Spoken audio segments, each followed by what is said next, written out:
Good morning. So I just got a new request that's not surprising. I actually anticipated it. The fellow says that the lawn is doing so well and so nice and tall that the sprinklers are ineffective because they cannot pop up high enough to clear the vegetation. So I was asking him, well, I hate to, he's wanting to cut lower, obviously, as they always do. And then so I said to him, well, the problem is do you really even need sprinklers? Because if we can let a little drought stress come into the lawn and we're coming into a dry period, then that can help get rid of some of the weeds, because they're resource heavy. So then you can get better density by doing that of the preferable lawn grasses.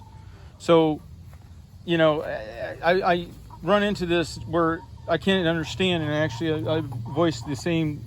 I did several attempts at understanding the logic of that, and I asked him, well, the sprinklers are supposed to improve the lawn, right? But what you're basically asking me to do is damage the lawn so that sprinklers can work. And what's coming up lately, and what lawn guys got to watch out for, is something they call wet bulb events, where the humidity is so high, and with the temperature, your body can't self-regulate on temperature, and people are dying from it. And historically, the zones were more over I don't remember, Persian Gulf, things like that, I think. But now it's spreading, the wet bulb events. Wet bulb is just a way they measure this temperature plus humidity to make a determination if your environment is such that your body can't self-regulate by sweating anymore. So the problem with the proposal of mowing it low so that you can use your sprinklers is that when you waste that canopy and you pull water from the aquifer, and then after it is done watering, that water is evaporated into the atmosphere, that water can't really make it back down out of the atmosphere.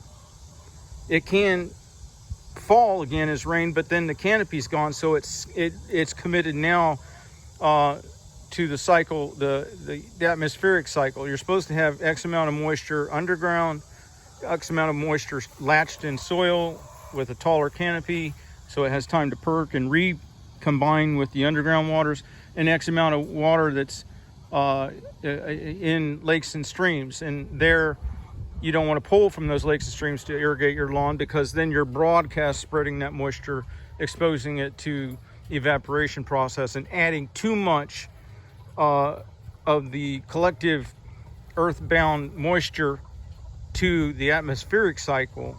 You see what I'm saying? So then that's where you get these situations where there's unsustainable environmental conditions for human population, or for animals even. I mean, it applies to all kinds of animals, some that are stabled outdoors, and dogs and cows and things like that.